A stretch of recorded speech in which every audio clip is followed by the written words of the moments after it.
Lewis, Delaware here at Cape Henlopen High School. It's the annual Hoophall East Tournament presented by Sodell Concepts. Nick Alessandrini alongside my broadcast partner today, Jimmy Smith. Jimmy, you're going to be all over the place doing all kinds of different things today. Happy to have you up here to broadcast game number one. We've got an exciting week of basketball back here at Cape Henlopen High School. It's such an unbelievable tournament. Been a part of this for, it's either 7 or 8. I cannot remember fully, but we've seen Mo Bamba and Cam Reddish and Jalek Felton and just tons of NBA players going back to its original slam dunk to the beach days when it started in the 2000s. Actually started in 1990, but it really hit prominence in the 2000s. LeBron James was here. This is actually where LeBron tells the story. This is where he met Carmelo Anthony.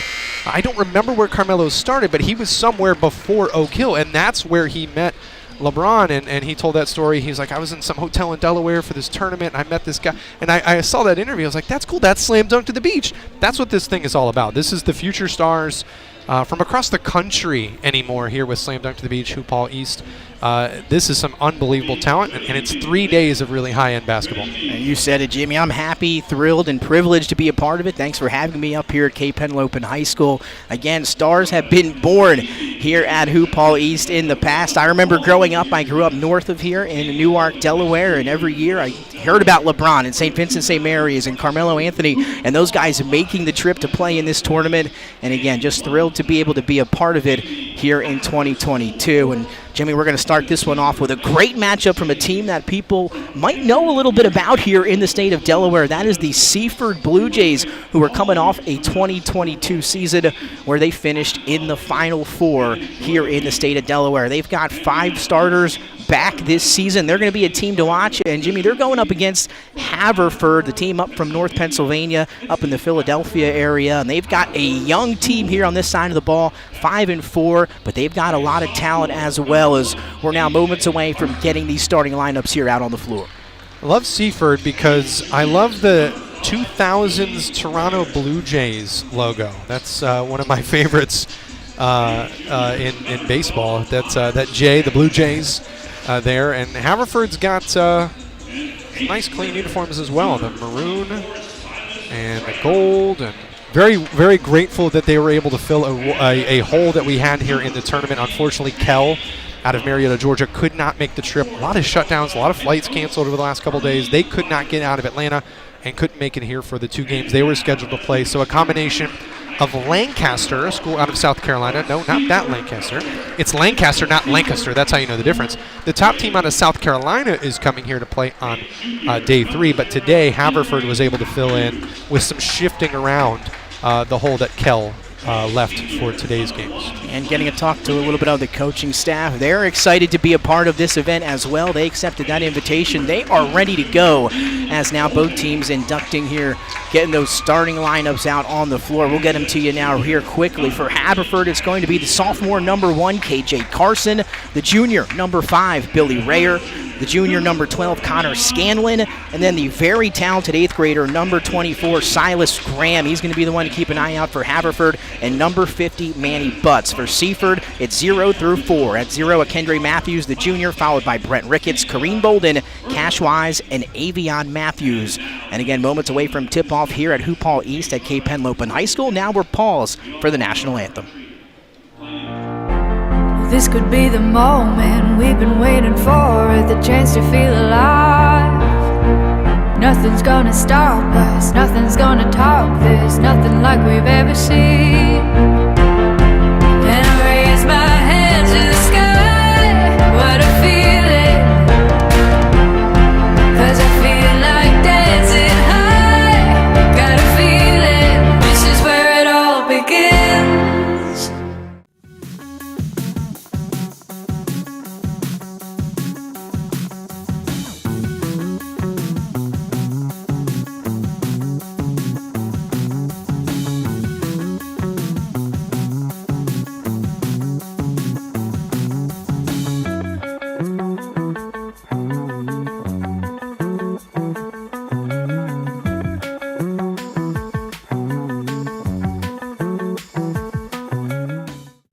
Hi, I'm Scott Kammerer from Sodell Concepts. Today we're at Thompson Island Brewing Company in Rehoboth Beach, Delaware. Come check us out.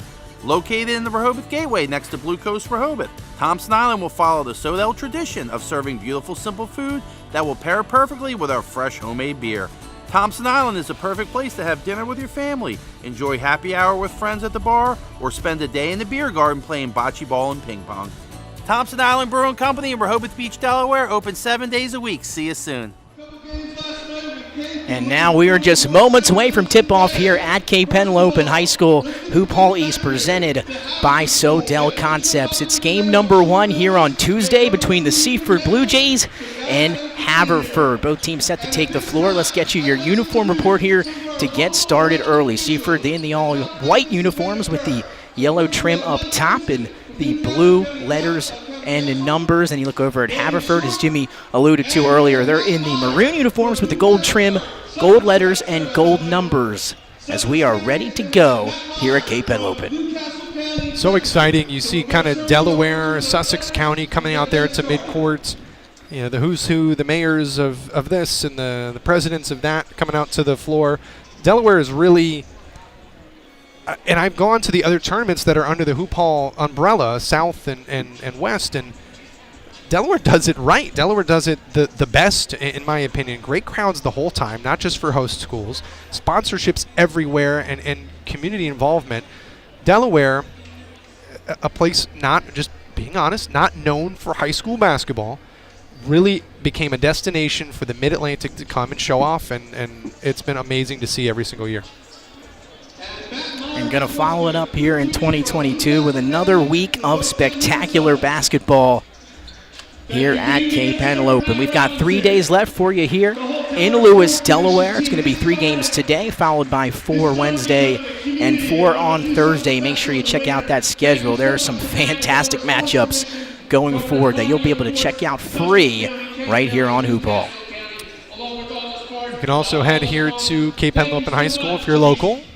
Tickets available for the day sessions. Used to be 6 to 8 games a day a couple years ago. Now down to 3 and 4. Higher quality games, and a little bit better ticket prices there for those that are on their way out here. A nice crowd here to get started on game number 1. I'm sure it's going to pick it back up and pack it out the rest of the night as well. Some fantastic games today to get everything underway, including a fantastic one a little bit later on as well. Games kind of slated every hour and a half here at Cape Henlopen High School, but subject to change.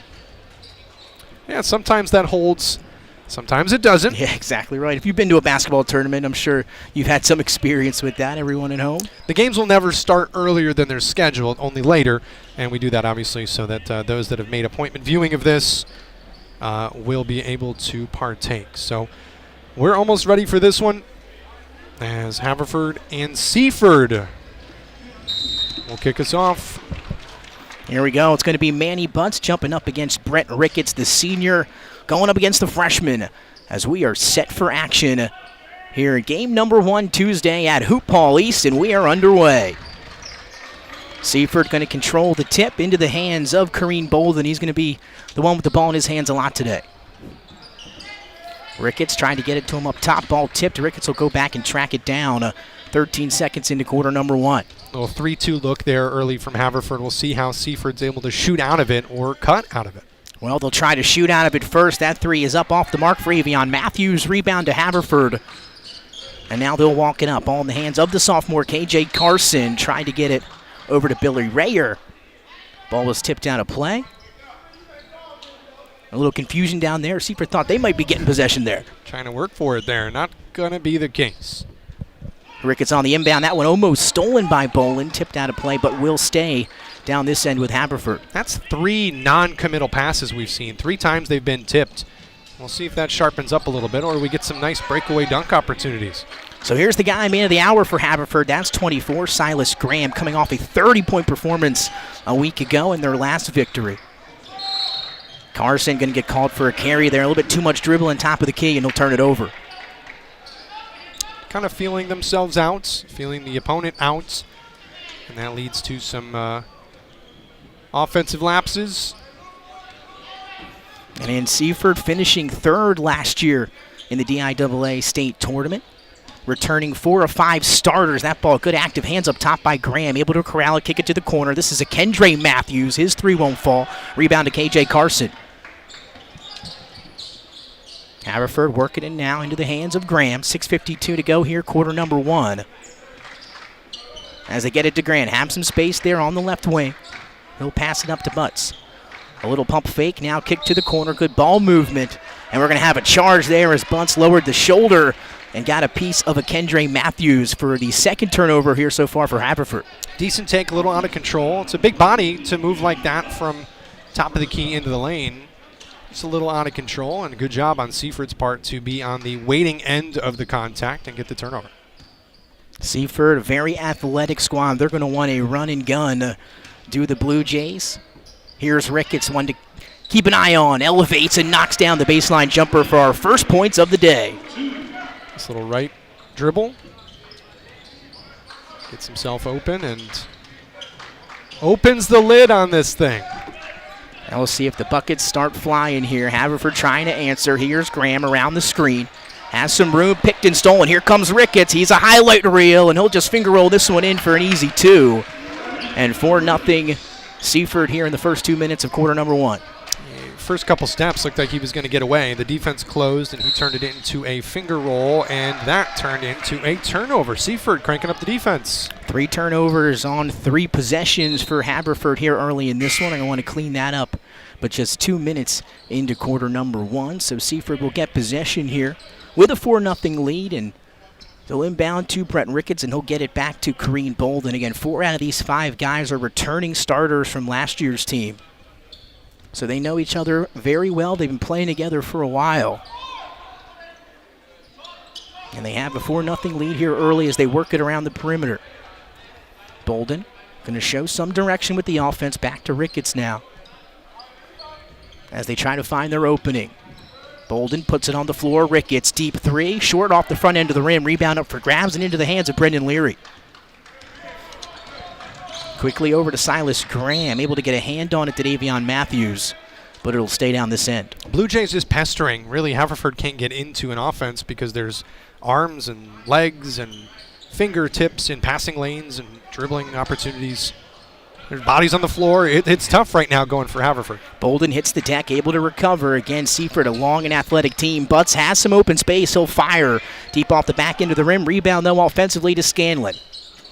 Second chance opportunity here for Haverford as they'll work it around again. Rayer one more time.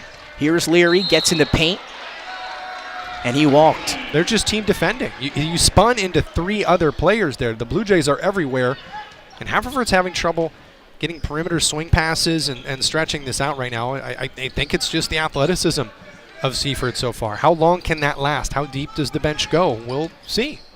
And a little bit of pressure there. Seaford was able to beat it. That pass off the mark to a cutting of Kendre Matthews on the baseline. And now Haverford pulls out possession here. 4:34 and ticking. First quarter action, a 4-0 lead for Seaford as they feed Butts down on the right block. They'll try to take one-on-one, a little bit of a height mismatch. Nice find underneath. There's Graham for his first points. He took the attention and turned it into something, but good post move to jump and gather through contact. It's got to touch the ball every time. And if he can touch the ball that low, well, then you're likely to score. Silas Graham, an 8th grader here for Haverford, 1 of 2. Alongside Karan Booth, you'll see him a little bit later. Step back jumper from the free throw line is good for Avion Matthews. So 6-2, under 4 minutes to play now. Quarter number 1. Seaford leading Haverford. Here's Rayer. To Leary back up top, trying to find Graham. They do. Has some space to operate. That floater in the lane too strong. Gets his own offensive rebound. Kicks. Rayer, corner 3. That's short as well. But look at Graham battling underneath. 2 offensive rebounds for number 24. As the ball, though, quickly stolen away. Now here's Ricketts. Doesn't have numbers, but he elevates and finishes with the finger roll. And Brent Ricketts, 2 early buckets here, 8-2 Seaford. Haverford gets a couple of offensive rebounds, but still can't get it going. And the timeout, we'll see what they talk about. You mean to tell me that number 24 on Haverford's 14, 15 years old? Crazy to think about, right? When you're doing the notes and getting everything prepared for this one, You do see some talented 8th graders every now and then, not so much here in Delaware. But Silas Graham really has Pennsylvania and the surrounding area chatting again, having that 30-point performance a week ago and a big win for Haverford. Again, they are dealing with a few losses. Second leading scorer Luke Rasmussen up over 10.5 points per game. He will miss action here at Hoophall East. Silas Graham coming in averaging 13.5 points per game, and he has the Haverford only bucket here halfway through quarter number 1. So quick timeout for head coach Bernie Rogers. Quick talking to, and now the inbound as we are back underway here at Cape Henlopen. And Graham gets it off the handoff. As they're working around the perimeter, Carson had a lot of room to fire, but how about Silas Graham? 3rd offensive rebound here in the first. Reverse spin, back to Carson in the corner. Kick it to a cutting Rayer, tries to go off the glass. Too strong, rebound pulled away by Zion Mifflin. And now 3-on-2 numbers for Seaford. Nice pass by Ricketts. Shot couldn't be finished by Wise. Second chance opportunity there, wouldn't fall either, and here comes Haverford out of the pack. Rayer reverses court, kicks it to the corner to Brendan Leary. Now they'll reset this offense up top as they get it over to Silas Graham. Good defense by Seaford, active hands, and they're doing a great job of switching here on the man-to-man defense. Gets to the baseline, Rayer. Graham, open 3 is up off the mark. Ricketts hauls in the board. Not wasting any time are the Blue Jays. Matthews gets to the baseline. Launching it back up top to Bolden. One more to Wise. Wise will drive, and how about that one up and under? Smooth move off the glass for 2 for Cash Wise. And Seaford opening up an early 10-2 lead. There's the defense again. Graham able to get it back. Manny Butts, one more. As they pass up on the open 3 in the corner, Leary didn't want it. He finds a cutting Billy Rayer, and his shot's off the mark as well. And Jimmy, Haverford just seems to just can't find their rhythm here early. Sometimes you're not that guy and you know it, and so you pass up on the shot, or sometimes you're being haunted by this defense right now. They're all over the place, and really Haverford's shooting 13%. Is a lot to do with Seaford, less to do with the open looks that Haverford is just missing. 6-0 run the last 2 minutes for the Blue Jays. Haverford trying to get some pressure. It's going to lead to a drive and a finish by Avion Matthews. I don't think they'll call it on the floor. In the NBA, that's an and one all day. Say, yep, no doubt about that. Foul seemed to come up by the elbow, and he finished through, but well. So second team foul for Haverford, second total foul here in the first quarter. Nice inbound set up by the Blue Jays, but once again, Avion Matthews just couldn't get it to fall underneath. Carson, Graham now over to Scanlon, back to Carson. And it's going to be Scanlon in the corner. His quick 3 way off the mark. Hustled rebound by Seaford. Nice pass over to Ricketts. Has some room to operate in the corner. He'll instead drive, get inside, take the contact, and finish. Brent Ricketts with a chance at the old-fashioned 3-point play for Seaford. We were robbed of an and one, and then we were blessed with one, as Ricketts just showing his strength, his power. He has 8 of the 12 as we stand right now, and looks to add another one to make this an 11-pointer with a $1:08 to go in the first quarter. Bolden will take a seat. Mikkel Hubbard will check in for the Blue Jays. Couldn't complete the 3-point play. Rebound to Brendan Leary. So here comes Haverford trailing 12-2 as we tick under a minute of action here in the first. Carson handoff to Graham. Great active defense by the freshly inserted Mikkel Hubbard. They get it to Carson. He tries to go baseline. He's cut off by Ricketts, and there's this Seaford defense. Graham splits the 2 defenders, tried to force one off the glass. Too strong. Rebound to Hubbard, and then a foul in the backcourt by Graham and Haverford. And Seaford just seems to be a little bit more under control here in the first. They now have a double-digit lead, 12-2. Frustration foul. I mean, if we've ever seen one in this game, that is a frustration foul. You hear the crowd get a little bit into it. So, Seaford obviously closer than Haverford. But good to hear some fan action here as this one going all Blue Jay way right now. Kick it to the corner. Matthews will spot up, fire it up. Won't go. Graham with another rebound. He's been active on the glass so far in this one. And now we'll see if Haverford winds up with the final possession of quarter number 1. Under 20 seconds to go. Here's Leary. Hands off to Carson, top of the key. 13 seconds to work with for Haverford. Evan Lord now stuck back to Carson. They'll have under 10. Here's Grant trying to get to the baseline. Good help defense, and what a find for Silas Graham, but unable to finish it was Evan Lorg, and now that's going to lead to a transition 3 attempt at the buzzer for Zion Mifflin that won't go, and that'll bring us to the close of quarter number 1 here at Hoophall East, and it's all Seaford through a quarter, 12-2. They have a double-digit lead over Haverford. We're going to take our first break of the evening, and when we come back, second quarter action live from Cape Henlopen High School. Clear.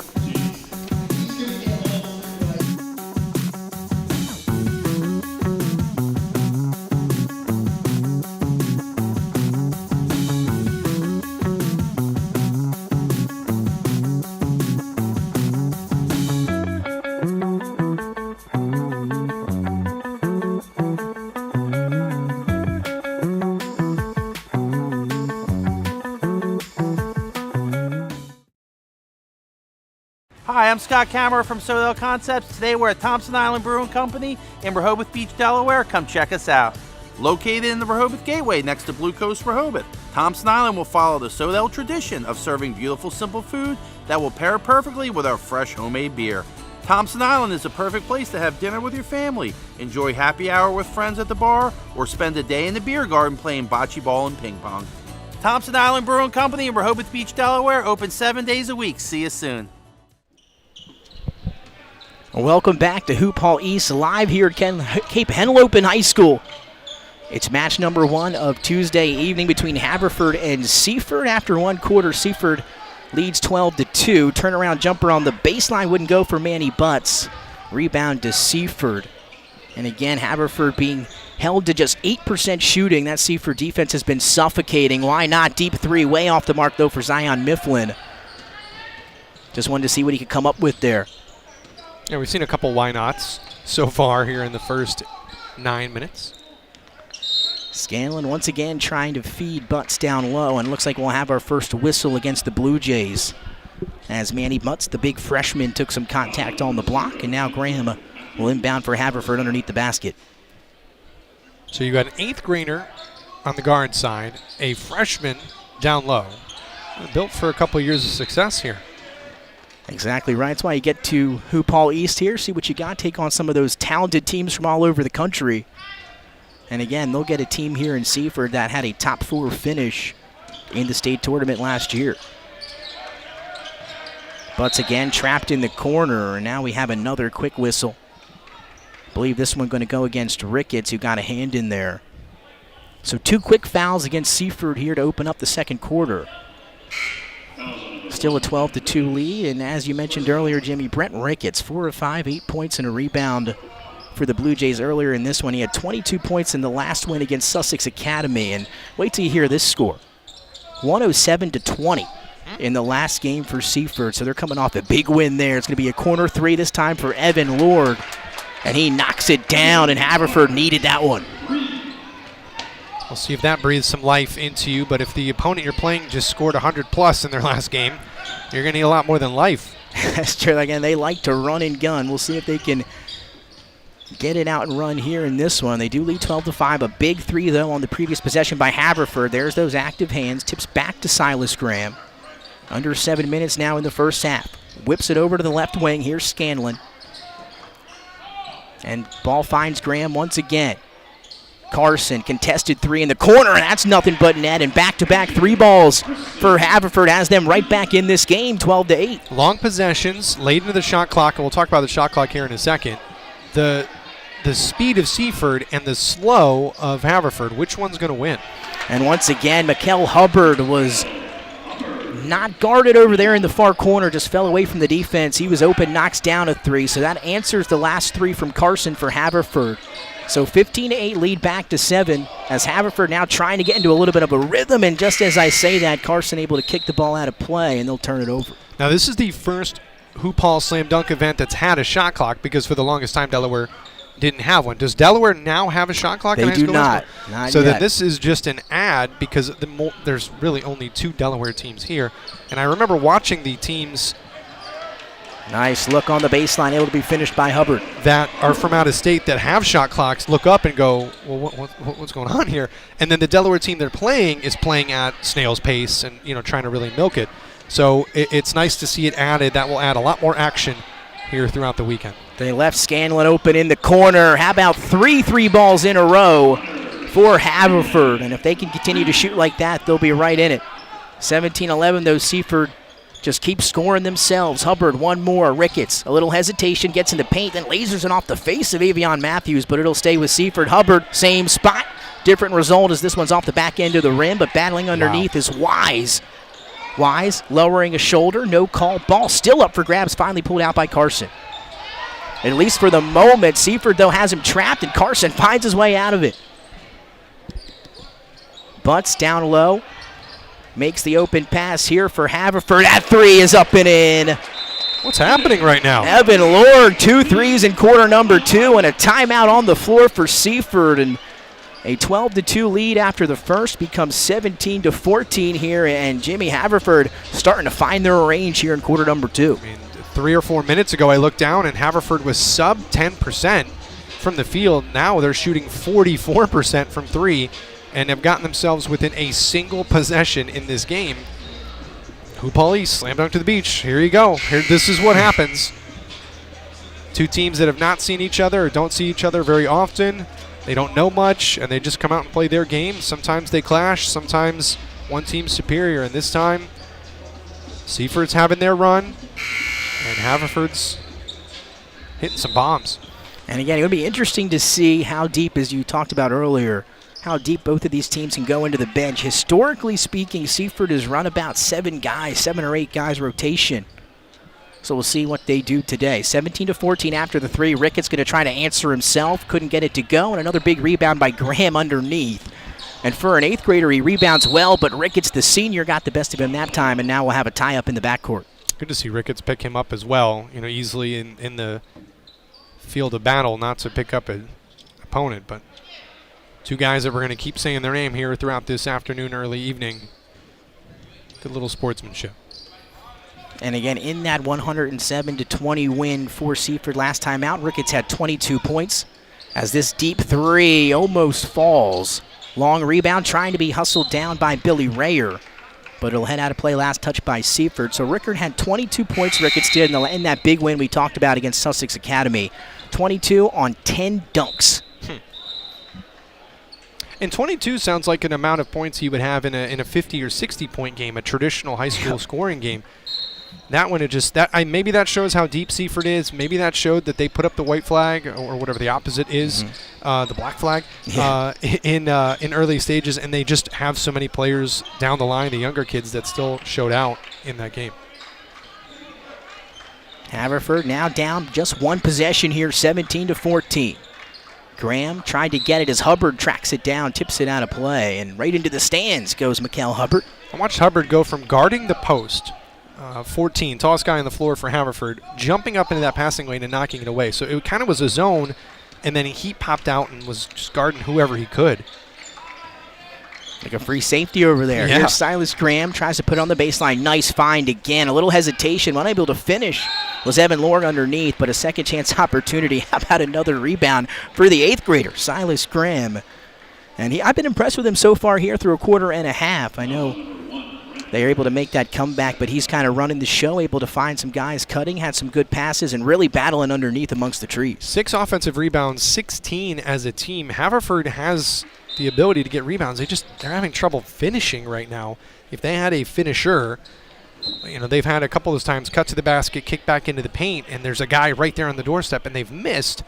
You get more of those to go as Seaford overplays maybe defensively along the baseline. This is a totally different ballgame. More good looks have come for Haverford. Seaford able just to finish and create. 2 free throws up and in for Silas Graham, and he'll head right to the bench here. They'll give him his first breather of the ball game. Connor Scanlon, the senior, will come back in for Haverford. So 17-16, and just like that, a 1-point ball game here at Cape Henlopen High School in game number 1. 8-0 run for Haverford action over the last $148, and Seaford hasn't scored in over 2 minutes. Again, that zone action for Haverford. That three from the corner is up and nothing but net. And Seaford continuing to knock down shots. That time it's Vince Evans, the freshman for Seaford. And again, we talked about the youth for both teams. Evans, the young gun on the Blue Jays roster. Rayer drives baseline. They'll work it now around the perimeter. Leary one more time to the freshman, butts down low. Nice spin move inside. Now he'll reverse it, hang in the air, and gets it to go. Those are tremendous moves both ways there for a freshman, as he spun one way and almost ran out of real estate, and then spun the other and was right on the doorstep. Danny's able to get a hand on that ball and tip it away for the steal. Turnover for Seaford. Here comes Haverford, a chance to tie or take the lead. Kick it to the wing. Three is up for Evan Lower. Couldn't get it to fall. Offensive rebound, though, yet again to Haverford. That was Brendan Leary, the senior. He's been battling all evening as well. And when you look at the two teams, and even coming in, when you're talking before the broadcast, Jimmy, you look at Seaford, you look down at the roster, you look at the kind of measurements, and they got big, 5 big athletic starters out there coming into the game. They're probably going to have a good chance to out-rebound Haverford. Not the case so far. No, Haverford, it's kind of like a technical rebound. They're not more athletic. There's an athletic play. Yeah. Seaford more athletic. Haverford just doing a better job of boxing out. Kendre Matthews +1 as he got it to go in transition. Going to end that drought for Seaford and put the lead back to 4 with a chance to make it 5 at the free throw line. And Haverford, they've hit 5 of their last 7 shots, and a big one to stop that run for Kendre Matthews. Transition game, that's where you'll see Seaford shine. Their first instinct is to put it down and go. Haverford's is to slow it down and build something. A lot of post play, and they like the swing passes, had some open threes. Seaford just head down to the rack. Now a little bit of pressure here in the backcourt from Seaford. Zion Mifflin trying to wreak some havoc. Silas Graham is now back into the ball game. His butts is hit as he went up for that pass. Lost his shoe and then almost rolled his ankle because he didn't have it on. That sock slipped right there on the Hoophall decal at mid-courts. That was almost a dangerous play. Kendre Matthews, he'll get called for that contact. So Graham to inbound from half court. 2:17 to go here. First half action, 23-18. A 5-point lead for Seaford. But Haverford looking good here in the second quarter. Here's Carson. Top of the key, dribble handoff back to Graham. They'll feed the freshman Bunce again on the block. He's one-on-one for the moment. Good hands by Avion Matthews. Able to tip it away, and then Bunce just grabs it as his foot was on the baseline, so out of bounds. Seaford gets it back here, 1:54 to go. And now some subs for Haverford. Connor Scanlon will come back in. Brendan Leary will take a seat. And now we see that 3-man pressure from Haverford. Yeah, there's the trap there. Now over to the baseline. Mifflin back up top. As Seaford going to work it around. Nice penetration there by Hubbard. Tried to kick it back up top to Vince Evans, and that's going to be a backcourt violation. Good defense by Haverford that time. Only saving grace there was maybe, possibly, a fingertip, but that was not the case. And a turnover. So Haverford trailing by 5, 1.5 minutes to go. Carson, a lot of room to fire that one up from the top of the key. Won't fall, though. And Seaford going to get it and go. Bolden, though, has it picked, and now Silas Graham will lead the break the other direction for Haverford. And he's going to be hit from behind, and he takes a hard fall in the paint there. Looking okay, though, as he's set to I don't know, that right wrist. He rolled over the ball, and that was the first thing he grabbed was his right wrist. And goes to it again there as he is set to trigger the ball in. I hope that's not something we're talking about throughout this game. Yeah, Haverford hoping the same thing. The very talented 8th grader comes off the screen, gets it, will now get into the paint. Shot rejected underneath by Avion Matthews. Loose ball up for grabs, but finds the hands of KJ Carson. 25 to shoot, though, for Haverford. As they'll work it back around. Graham going to feed the freshman, butts down low, and now some contact as he's hit underneath by the freshman Vince Evans, and now we're seeing kind of an idea from Haverford to set up the big man Butts down on the block and see what he can do. They've had some success there in the first half, and they get a foul call that time. Yeah, that's got to be the play. He is a great post player, gets great position. Lengthwise, Seaford doesn't have much to answer. Athletic-wise, as long as they can keep their legs under them the rest of this game, they could jump with him, as he's got a little spring to his step as well. Ricketts will head back into the ball game, the first-team All-Stater from last year.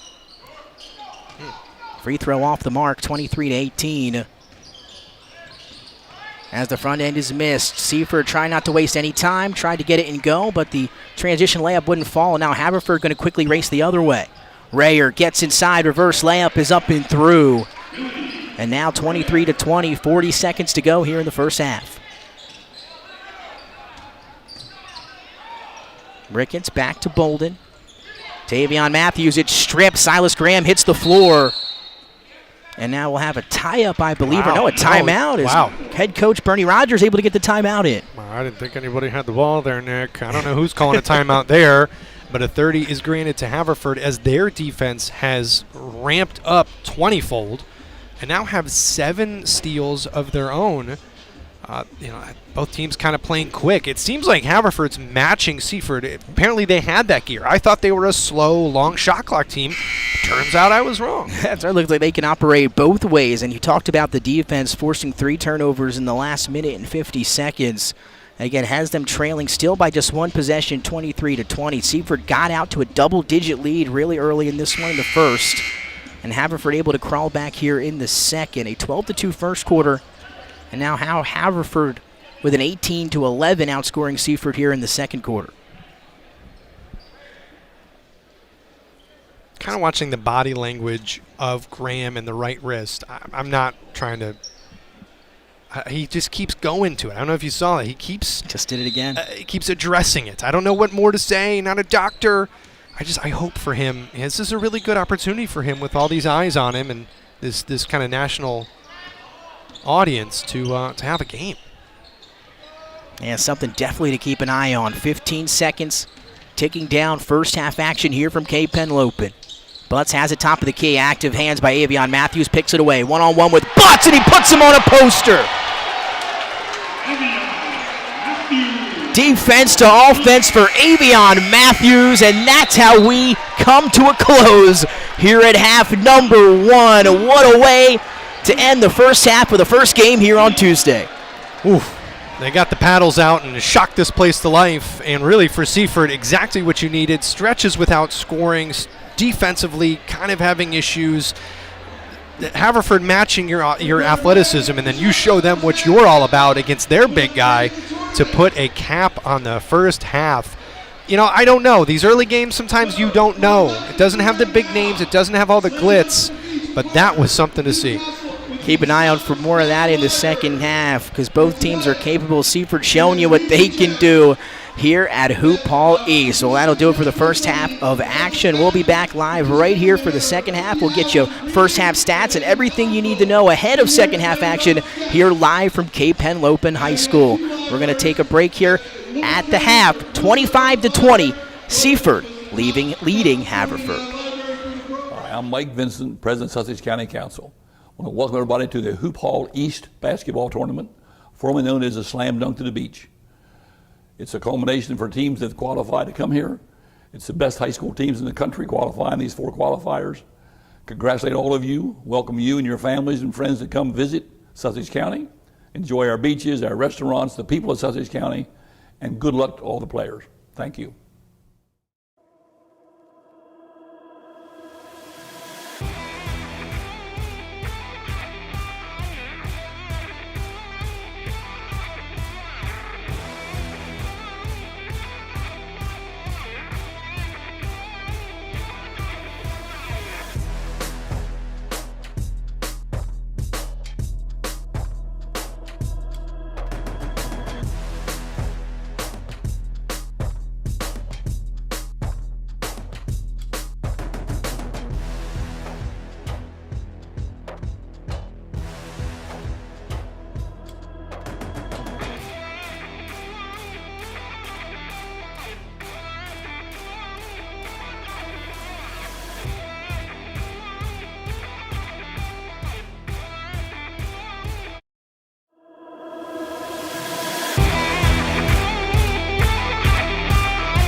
Welcome to the 2022 Hoophall East Team Announcement Special, hosted by Slam Dunk to the Beach, where we will meet the 20 teams playing in Lewis, Delaware, December 26th through the 29th.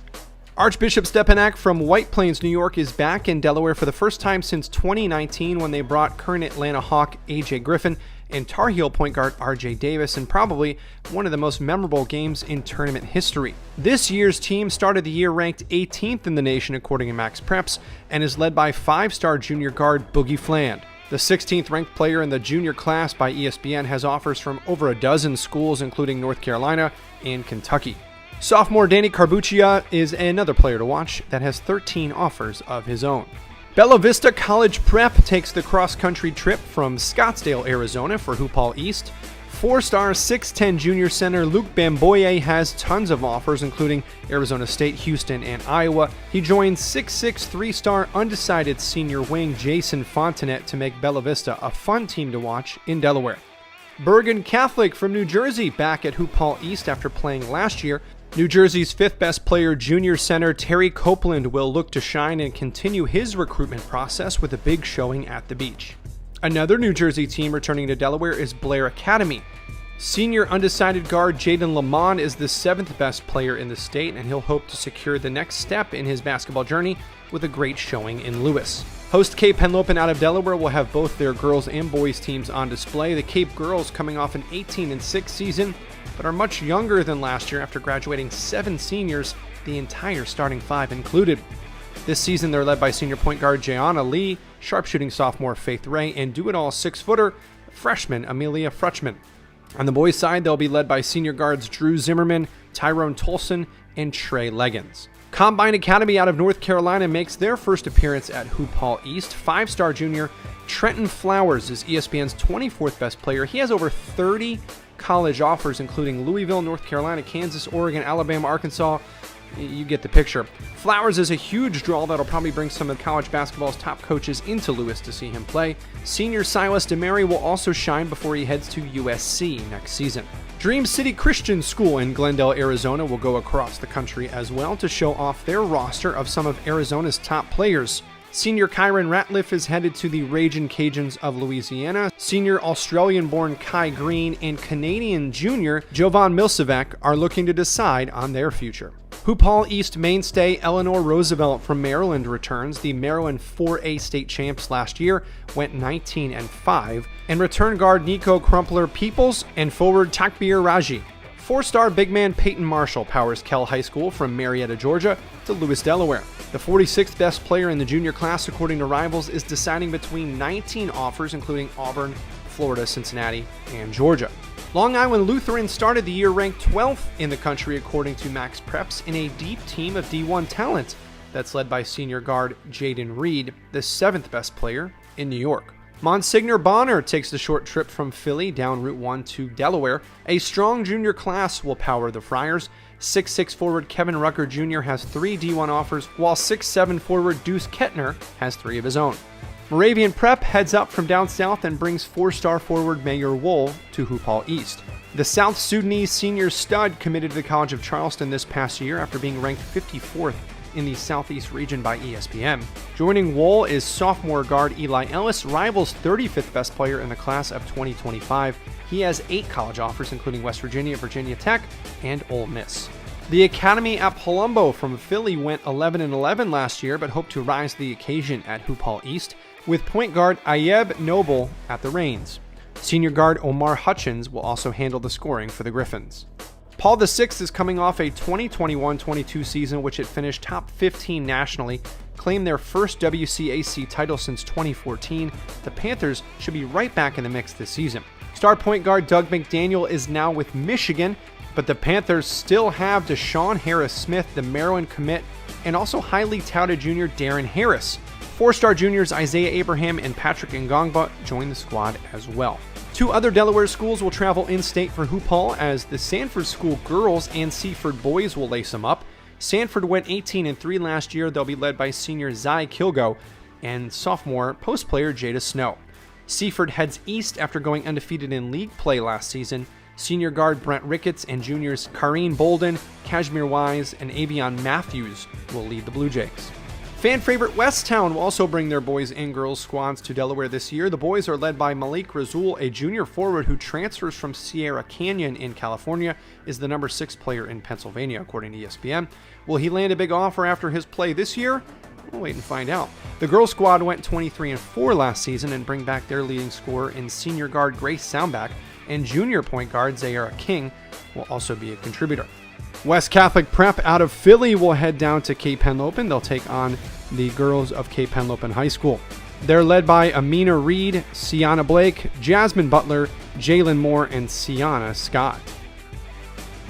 Here's another look at the 4-day schedule for Hoophall East.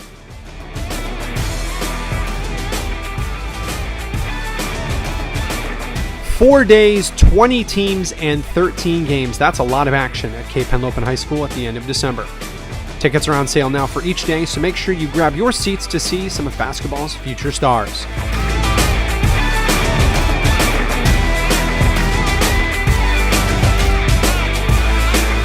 We'll see you in Delaware.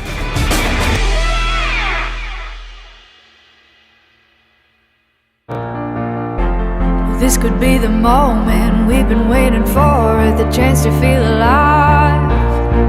Nothing's gonna stop us, nothing's gonna top this, nothing like we've ever seen. And I raise my hands to the sky, what a feeling. 'Cause I feel like dancing high, got a feeling, this is where it all begins. Hi, I'm Scott Kammerer from Sodell Concepts. Today we're at Thompson Island Brewing Company in Rehoboth Beach, Delaware. Come check us out.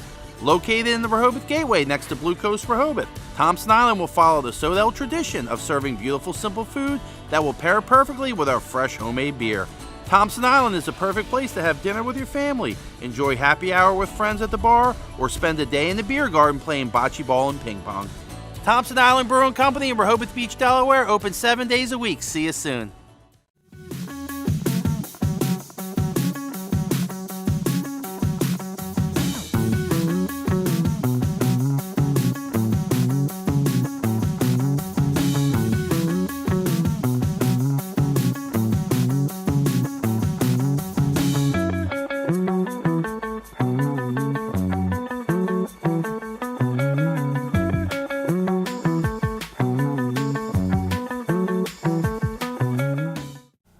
I'm Mike Vincent, President of Sussex County Council.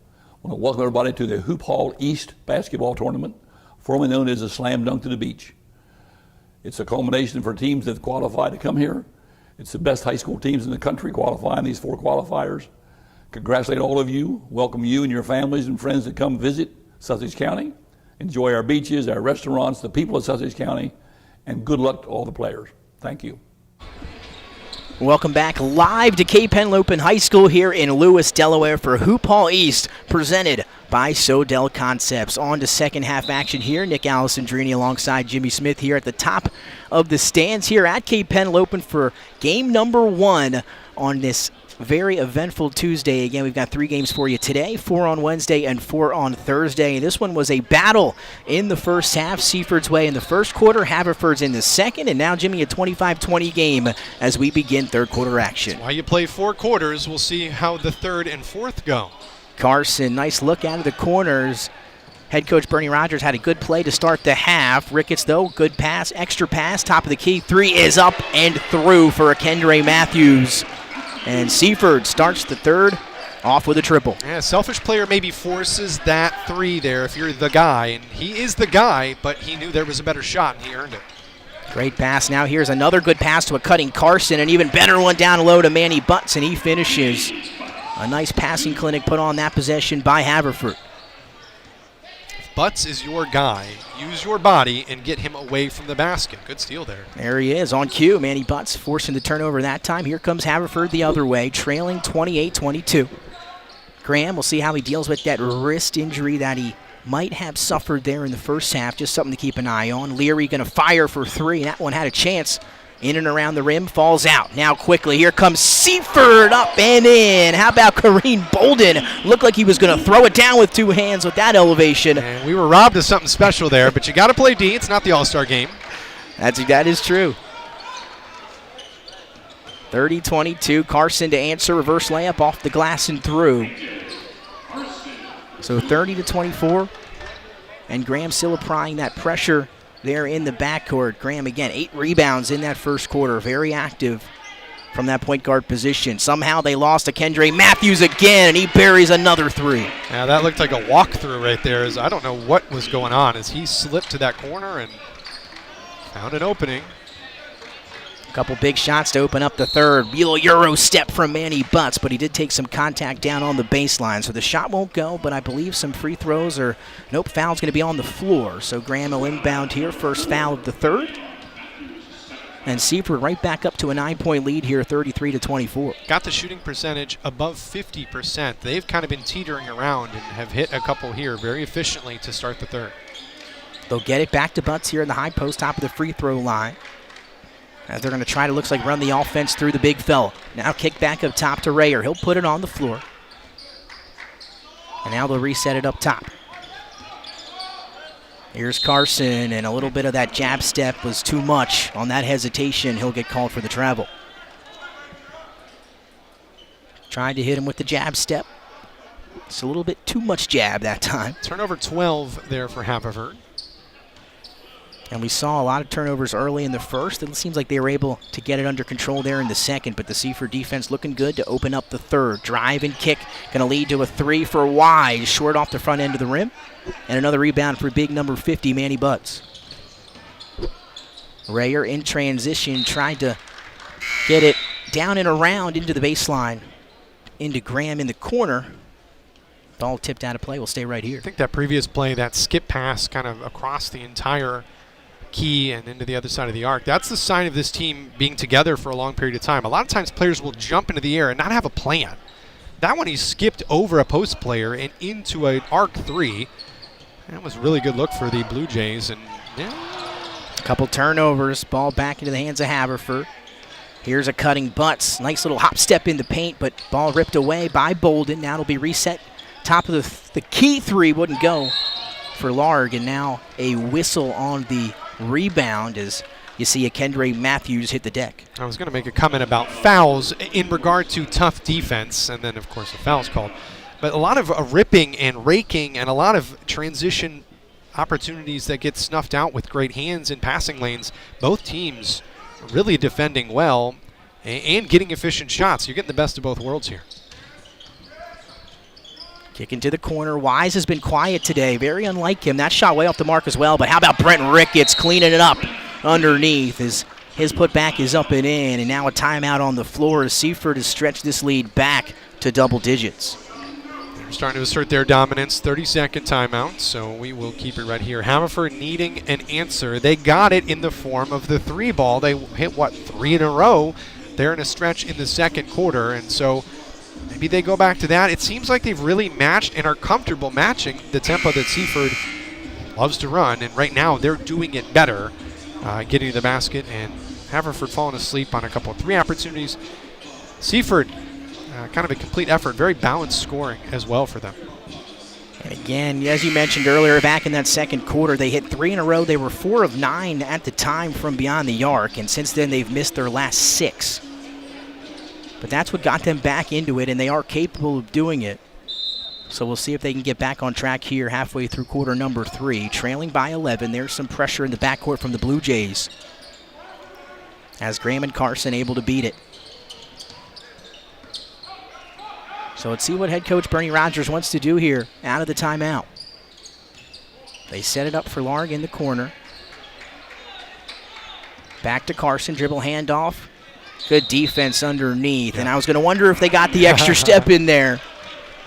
And they did, and a turnover for Haverford. I think what makes Seaford so dangerous, especially when there isn't, and Butts is kind of the exception, they are defending him quite well, is they have 4 guys that are all roughly the same size. And so a lot of switching going on. When they run their traps and their zones, the guys are kind of interchangeable, and that makes them really tough to crack. That shot off the mark for Kareem Bolden. Again, such a talent he was last season, trying to find his stroke here tonight, unable to get it going so far. 35-24 still the scores. They feed the freshman Butts. Nice spin move on the block. Takes Matthews one-on-one and able to finish with the reverse. That's where they're going to have the trouble. Butts, if he gets it that low, they just don't have a body to answer that. Putting that on on Matthews is tough. He's not that guy. He's a bigger player, yes. He's the center de facto, but he doesn't defend that position that well. Here's Avion now, kick to the corner, where he finds Cash Wise. Spin move to the baseline, couldn't get it to go, and that spin move is going to be called for a travel. Jimmy, I know with a lot of the high school basketball stuff here in Delaware, that is one thing that has been a topic of discussion, is the spin move. In Delaware, if you spin move, it's considered usually a travel, something that I've been trying to advocate the fix of, but that's just how it's been so far, and you see it called there. Yeah, there were a couple ticky-tacks last night during host night, as Cape hosted both games last night. Some dragging pivot foot after, I get that, but there was some that I was like, that's a basketball move that we've all seen. That pass from Graham, off the mark, they'll turn it over. That's two things I'm an advocate for, and that's one thing you mentioned is the shot clock earlier. I've been waiting for Delaware to adopt the shot clock. We'll see if they get it here in the next few years.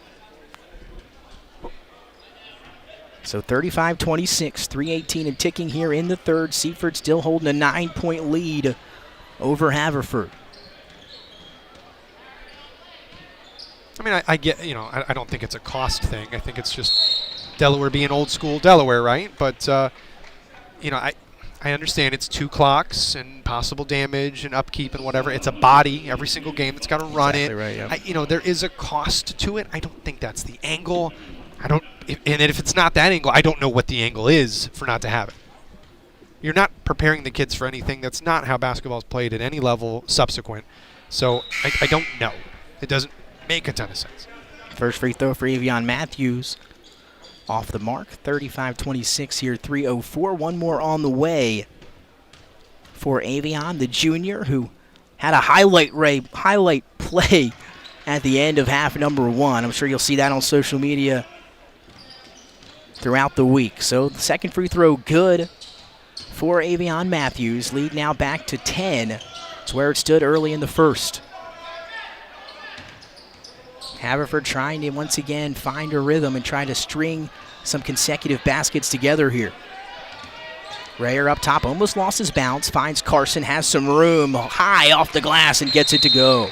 And that whole possession, we watched Matthews guard really anybody that had the ball. Going back to my point, he can guard everyone else. He's having a little bit of issue with butts, and when he's off the court for Haverford, he's able to just kind of free roam around. And so full timeout, I think we'll take it with him. Yeah, let's take it with him. Again, 2:37 remaining here in the third. Seaford over Haverford, 36-28. We'll be right back here. Hoophall East, presented by Sodell Concepts.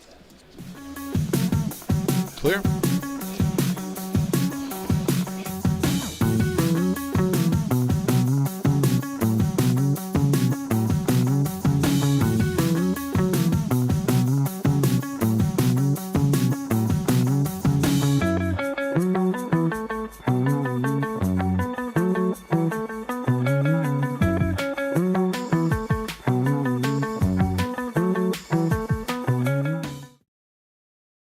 Hi, I'm Scott Kammerer from Sodell Concepts. Today we're at Thompson Island Brewing Company in Rehoboth Beach, Delaware. Come check us out. Located in the Rehoboth Gateway next to Blue Coast Rehoboth, Thompson Island will follow the Sodell tradition of serving beautiful, simple food that will pair perfectly with our fresh homemade beer. Thompson Island is the perfect place to have. Welcome back. Third quarter back underway, and it's going to be started with a bucket off the glass for the junior Zion Mifflin as Seaford extending their lead here in the third. Haverford trying to find an answer. That shot wouldn't go for large. They'll kick it back out. It's going to be a Billy Rayer 3, and that finds the back of the net. They have 3 guys sitting atop of the key ready for a 3, not crashing the boards. That's their game, and they want to try to get back into it. But Seaford just keeps scoring on the other end. Tough shot. Mid-range jumper off the mark for Matthews. Now rebound to Rayer, and now they're going to put it on the floor and run. Bounce pass off the foot of Avion Matthews. That'll stop play here momentarily. So 38-31, the 3 ball in the last possession from Billy Rayer as we see KJ Carson set to check back in for Haverford. And that's how they got back in it there in the first quarter. They went down 10, string together a few threes. And we'll see if they can do that again here. 1:54 remaining, third quarter action. Just a 7-point game. Seaford out in front. Now some subs here for the Blue Jays. Kareem Bolden will head to the bench. The junior, again, been quiet today for Seaford. Mifflin Wise alongside Matthews, Kendre Matthews, as well as Mifflin. Here's Graham around the screen, kicks to the corner. Carson, room to fire, and he hits it. There it is. So once again, Jimmy, back-to-back threes for Haverford here on the last 2 possessions, and they're down 4. That ball pass tipped up into the air, tried to get hustled down by Kendre Matthews and picked and stolen by Brendan Leary. Good job to put a hand on it, ultimately get the steal. Hasn't scored yet in his 16 minutes, but, well, let's see. Nice pass underneath to a cutting large. That ball tipped up, and once we have 1 turnover, it seems like we get another one quickly as Haverford able to re-corral it. Rayer, 3 off the back end of the rim. Long rebound, though. He's able to hustle it down himself. And I believe some contact there in the far corner. I think this is going to be a foul against Zion Mifflin. Yeah, I think they missed a loose ball, like offensive rebound foul, and maybe made up for it with a corner, that push. I don't know, but there was a rebound attempt where bodies flew. So Graham will inbound right in front of his bench. Give and go. He gets it right back here with a minute to play in the third. Now it's Carson dribbling it around. Here he is. Hit his last one. This one's top of the key. Shorted it off the front end. And now Matthews quickly leading the break. Avion to Kendre. And that's going to be an all-offensive foul as Avion Matthews tried to find Kendre Matthews, but instead found the charge in the lane. How much energy does Haverford have? That's the story of the rest of this game. It seems like the legs are missing on threes. You know, they're back taking charges. That takes a lot of energy. We'll see. I mean, you see Seaford has the bodies and the legs and the athleticism to run. Is Haverford going to have that as well to match? Graham to the cup, and he's able to finish. First time we've seen Silas Graham really put his head down and try to get 2. He did there and was able to find it. Well, they got that guy. We'll see what that guy can do. Is he just has 6 so far in this game. Maybe a big end of third and into fourth quarter for him to come. And again, took that hard fall that we saw in the first half. Able to play through it. That shot rejected by Brendan Leary. Able to get it back was Ricketts, and that's what he can do. Fires that one, and it finds the bottom of the net off the glass. Can you fix a broken play? He can't. And then another turnover. This one on Rayer. He can't believe it. They're going to get him for the double dribble. They are watching the ball and the feet. There were a lot of double dribble, a lot of travel calls last night. You talked about the emphasis, and here it is playing out in front of us. 17 turnovers now for Haverford as we're almost through 3 quarters. 4 seconds for Ricketts to operate, but the clock wasn't ready. As, again, no one started the clock there on the inbound. There'll be 4.9 seconds remaining here in the third, so final shot should belong to the Blue Jays. So do that again. 17 turnovers, but now read me the score. Are you kidding? Crazy, isn't it? Wow, it's a 2-possession game with 17. Now, Seaford has 13 of their own, but when you have 17 of something bad, you're not normally a 2-possession game. And you would think with the threes, you know, maybe that's been keeping a minute, but they've, again, have 5 threes. Seaford has 4, so it's not like that's, you know, the discrepancy there. They just seem to come together in moments when there's lulls, and so we may be creating more out of them than anything. But so 4 seconds, they get it to Mifflin, who'll pull from deep, and that is in. Zion Mifflin ends the third with a bang, and the Blue Jays end the half with a poster dunk, and they end the third with a shot from the parking lot. And Seaford extending this lead to 43-35. Well, Seaford likes to put the cherry on top of quarters. We'll see what they do in the fourth. Up 43-35 as we head to the fourth here, game 1 of Hoophall East. Hi, I'm Scott Kammerer from Sodell Concepts. Today we're at Thompson Island Brewing Company in Rehoboth Beach, Delaware. Come check us out. Located in the Rehoboth Gateway next to Blue Coast Rehoboth, Thompson Island will follow the Sodell tradition of serving beautiful, simple food that will pair perfectly with our fresh homemade beer. Thompson Island is the perfect place to have dinner with your family, enjoy happy hour with friends at the bar, or spend a day in the beer garden playing bocce ball and ping pong. Thompson Island Brewing Company in Rehoboth Beach, Delaware, open 7 days a week. See you soon. This could be the moment we've been waiting for, the chance to feel alive.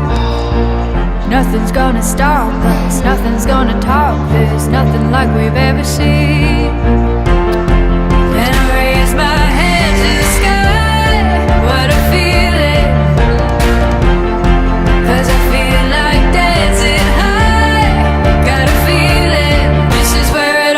begins.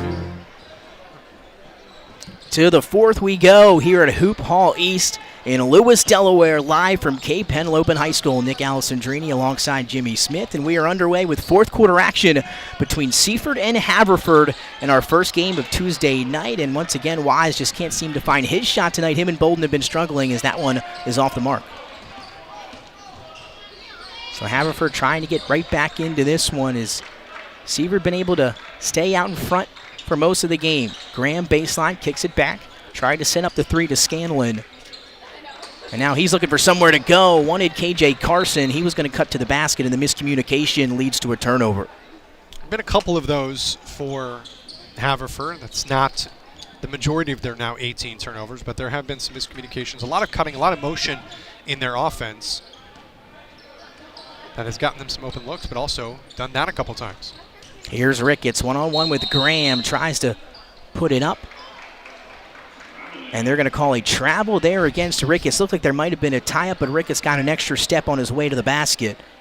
And that's going to be the 14th turnover for Seaford, as Haverford will get possession back here trailing by 8. Butts now back into the ball game, has it, top of the key, drives, hangs in the left hand, just wouldn't fall. As it hangs off the glass and now bounce pass, looking for Ricketts on the cut. Was Cash Wise, and now a turnover for Seaford. And just an 8-point ball game here at Cape Henlopen. Rayer drives baseline, will get it now back here in the corner. Fires to Butts, here comes the double team, and that ball is stolen right away by Avion Matthews. Matthews doesn't have numbers. Tried to take on a few Haverford players there in the backcourt 1-on-3 and didn't work out the way he wanted it to. You saw Mifflin had the assignment of Butts, and Butts was on the right on the doorstep, and so Matthews slides over, gets there in time to take the ball away. Still an 8-point game after the turnover. Graham drives, kicks to Rayer. One more underneath to Butts, and he's able to take contact and finish. I think he wanted the and one, but he'll take the basket. 43-37 now, 6:10 and ticking. Fourth quarter action here at Hoophall East. No hesitation, it's Zion Mifflin, and that one, shooter's roll from 3 as it hung around the rim and falls through. 46-37, Butts trying to answer as Matthews put a hand in there to try to slow him down, and he'll get called for the reach. Not quite home cooking on that last 3, but close enough. Exactly right. I'm sure they played here a few times at Seaford last year. And trying to make it a trip to the state championship this season after getting to the semis last year. Inbound here, Scanlon. Nice little move that time to let the defense run by, but the shot won't fall, and now up ahead of the pack is Bolden for an easy 2 at the left. Got to have those on the doorstep if you're going to win this game. Lead back to double digits now, 48-37. Second basket of the evening for Bolden. Here's Graham. We'll see if he can string together something. Kick up top to Scanlon. Rayer will take it off the dribble handoff. And now he'll penetrate. Bounce path underneath to Butts, and another easy 2 for number 50 in maroon. And you see the idea from head coach Bernie Rogers. That's dribble, penetrate, let the defense come up, and then bounce pass down low to Manny Butts. He's had a few buckets so far the fourth quarter that way. They love giving that low position, and he works his way down there, is able to finish. There, Claude, I mean, if you can keep this where this is, you've got to stop them from scoring. You're getting some decent looks. You've just got to do some scoring yourself here at this point. And getting the ball down low to that guy is a good move. And that's been their best form of offense, at least so far here today. And you look down now at the stats in front of us. Leading scorer, Brent Ricketts, 6 of 9 from the floor for Seaford. He's got 12 points, 3 boards, 2 assists. And then you look over now to the Haverford side, and that's Manny Butts, 5 of 8, 10 points, just 1 rebound, though, has 2 assists to go with it. And you look at the field goal percentage, Haverford at 40, Seaford still above 50% at 51%. And we'll see if Haverford can find a way back into it. They've got shooters. We've seen them so far in this one go on little stretches where they've hit 2, 3 3-pointers in a row. Going to need something similar here. Trailing by 9, but still a lot of ball left here at Cape Henlopen. Graham going to try to stay with Ricketts. Again, the first team All-Stater last season. He'll pass it over to Bolden. He'll put it on the floor using the speed and the English to get it to go underneath. And we'll have a whistle, but a foul on the floor.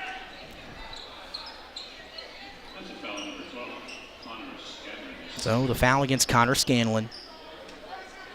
As Bolden will inbound now underneath the basket. Here's Wise, one-on-one. Little hesitation. Pull up and cans it from 3. And that's what we're used to seeing him do. Just his second bucket of the evening. 2 of 7 for him. As him and Bolden, though, with the last 2. We'll see if they can get going. Maybe an early nail. Lead back to 12. Oof. And now a whistle as they tried to get it back to Manny Butts, who again has been their form of offense here in the fourth quarter. Now some subs as Zion Mifflin will head to the bench. Back in comes Akendre Matthews. And now the starting 5 back on the floor for the Blue Jays. So Haverford inbounds, trailing by 12, 4:34 to go here. Graham had some room, passes up on the 3, give and go, does try to get it back, but the ball tipped and into the hands of Billy Rayer, but unable to finish underneath. 2-on-1 numbers for Seaford. Nice pass, and that one's finished with the left by Akendre Matthews, courtesy of Kareem Bolden. And you said it, Jimmy, these last few buckets going to make it tough for Haverford. 4:08, trailing by 14. We'll see what they can do here on this possession. Butts fakes the handoff to Graham. Now here's Large, back to Graham he goes. Defender for Seaford goes flying. We'll see if they can capitalize. Kick it to the corner. Good ball movement. It's going to be a Rayer 3, and as you mentioned earlier, another short shot. Offensive rebound floater is short again. And we talked a little bit about how they would hold up come the end of the game, and again, just looking like short on all their shots here in the floor. I don't want to call them bunnies, but there have been some misses. There have been some things that should have been finished. A lot of really hard work offensively to get shots at the doorstep to be left short, or your team's pursuing offensive rebound, get them, and then you leave it short. I don't know. It's maybe legs. Seaford's a tough team. They're everywhere, everywhere at once, and it's tough to deal with that for the entire game. Quick inbound to Ricketts, who gets pushed from behind, maybe saving a bucket for Haverford. Large got a piece of him, so that'll stop the clock here at 3:41. And again, Seaford up by 14. Amazing to watch them defend. Just sit back and just watch them all switch. One player guards from 5 to 1. You go from a center to a point guard. They'll switch anything and everything. They've just got a bunch of dudes that are just the same. They're athletic, they're long, some are taller, some are shorter, sure, but they all can guard 1 through 5, and it's incredible. It's very, you said it, uncanny the way that they, could confuse all 5 of them, and that time they'll get the turnover for Cash Wise, the junior, with the carry as he tried to go baseline. I think the only one I've agreed with all game is that one. As that one looked a little arky. Graham, drive and kick, Carson for 3, and that's in. As KJ Carson, the sophomore, puts through that triple. Well, you need that and maybe 5 more. 12 points for him. Seaford trying to go quickly.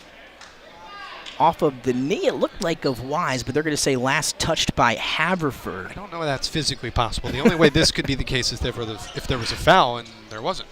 Ball don't lie, though. Yeah, the ball intercepted right away. A turnover for Seaford. Is Carson going to lead the break? They've got numbers. Kicks it to Graham, and a little confusion here on the baseline as Graham and Large were kind of near each other, and the ball ended up in the hands of Graham, but just took an extra step there at least before he could make his mind up of what he wanted to do. It's, some little maturity that still needs to happen here. And there's Ricketts, a little step back mid-range jumper. I mean, that looked like a drill. Nobody was on it, just dribbled the free throw line, pulled up, jump. Nobody forced anything there, and Ricketts took advantage. Seaford lead now to 13. There's Butts hanging in, finishing. A +1 for Manny Butts. The freshman continues to show off the post work here at Hoophall East. Yeah, he's been impressive down low finishing. He's not just a big guy. He doesn't just have a drop step. He doesn't have just a spin move. He's adjusted and taken contact multiple times. We'll see where his legs are here on this fairly important free throw. That's good. Again, not a lot of free throws here so far, just 7 total in the game. And how about that one up straight off the back end of the rim and falls through for Butts. Well, if anything, it was long, so he overdid it. So here's Bolden. There again, now you can see Seaford when they have a little bit of a lead here, 2.5 minutes. They're going to try to get some highlights. A little showtime there. Yep, a little showtime. One of the alley-oop to Avion Matthews on the baseline. Good defense by Haverford, and now Bolden will inbound under the basket. Seaford hit their last 5 shots. You got to put a cap on that if you are Haverford. 10-point lead, 2.5. Ricketts drives, takes contact, and now he'll head to the free throw line. I mean, does that technically count? I don't know. Probably not. You got free throws on the other end of it. So we'll see if Ricketts could knock these two down. With 2:25 to go, still a 10-point lead for Seaford. And the first one is up and through for the senior Ricketts. And you look at the rosters and the starting lineups for Seaford: junior, senior, junior, junior, junior. And then you look at Haverford: sophomore, 8th grader, freshman, sophomore, junior. Young team over there in maroon. Yeah, we talked about it, and then they kind of really... Manny Butts wanted to throw it down with the right hand. Unable to do so. Now here comes Seaford, and Ricketts will try to throw it down with 2, and he couldn't get it to go either. They get butter off the ball here.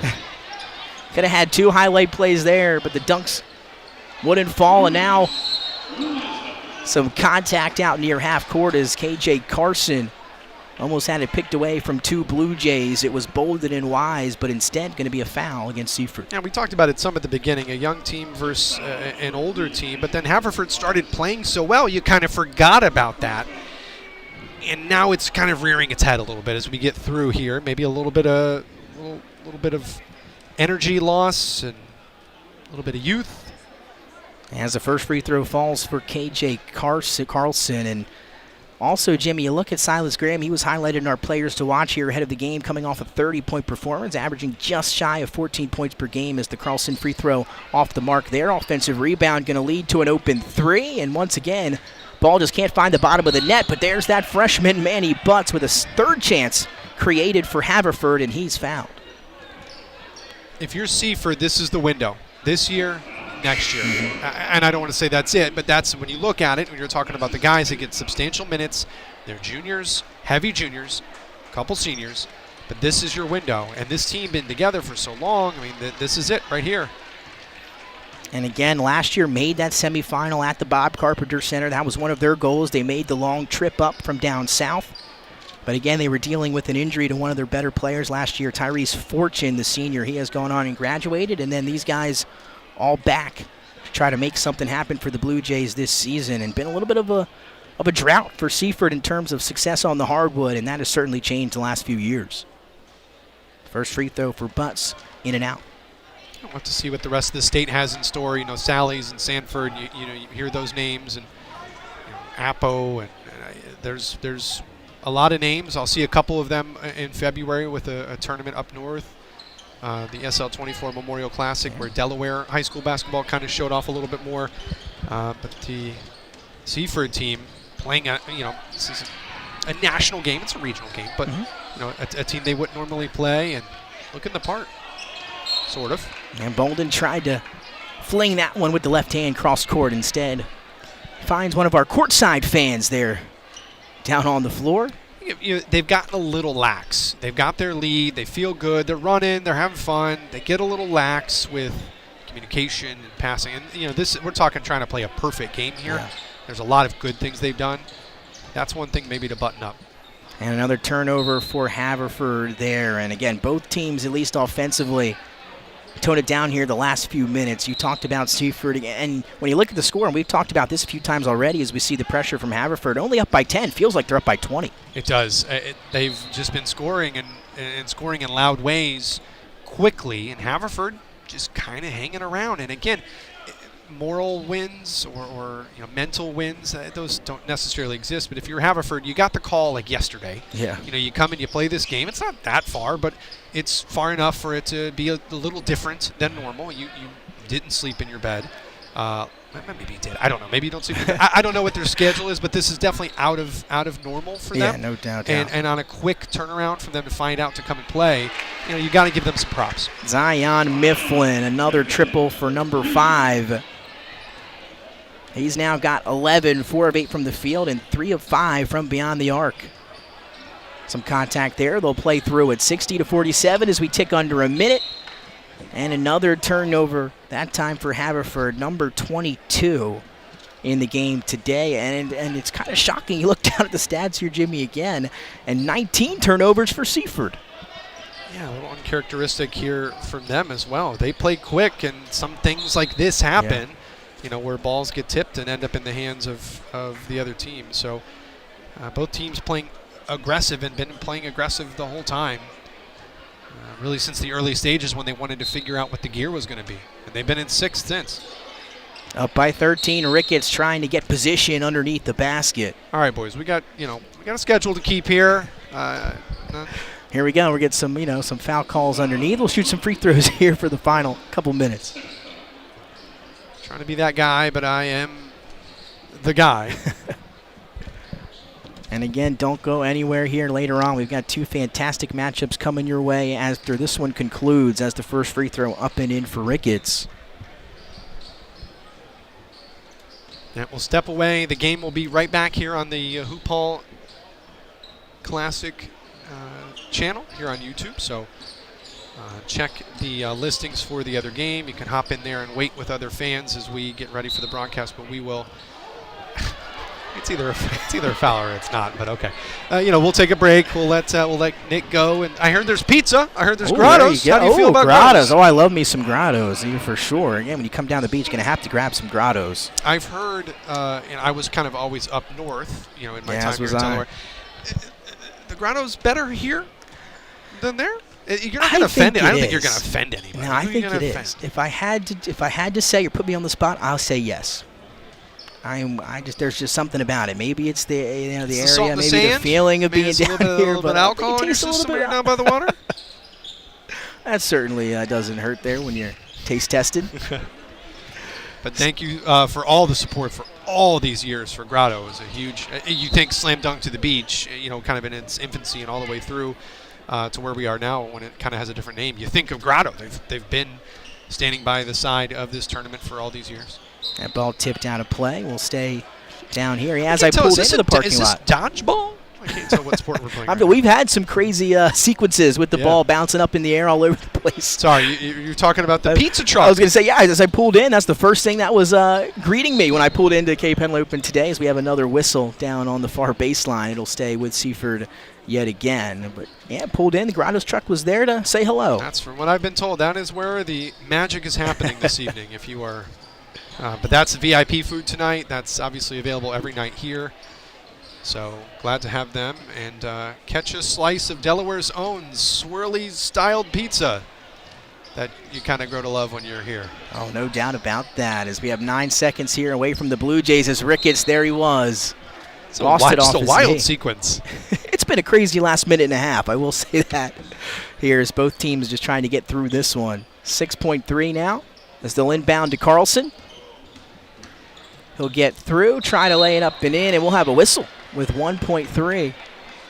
And some more free throws coming up for KJ Carlson and Haverford, a chance to cut in and make this maybe a single, at best case, a 51-61 game here with a second to go. But you look now down at the stats just to get through these here before the end of the game. Ricketts, 7 of 11. He was your game-high scorer at 17 points, 3 rebounds, 2 assists. Zion Mifflin hit 3 triples. He had 11. Akendre Matthews, 4 of 5 from the field. He has 11 as the first free throw is in for Carlson. And if he's able to knock down the next one, he'll be Haverford's leading scorer, as that was it, actually, as that'll bring us to a close for game number 1. And the home state Seaford Blue Jays come up just a little bit north here to Cape Henlopen at Hoophall East and get a win in their first matchup against Haverford.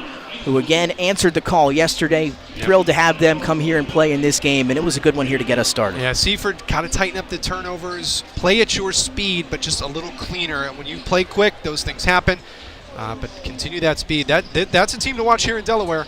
I definitely hope that they finally crack that and win their first championship, because this team has been building for this moment these next 2 years. And again, thank you to Haverford for answering that call, as you mentioned, on a quick notice to come down here and hang out here at the beach. Oh, thanks again to everyone tuning in to game number 1 here on Tuesday. We've got 2 more great ones for you coming up right here on the Hoophall YouTube channel. It's Hoophall East presented by Sodell Concepts. Seaford gets the win in game number 1, 61.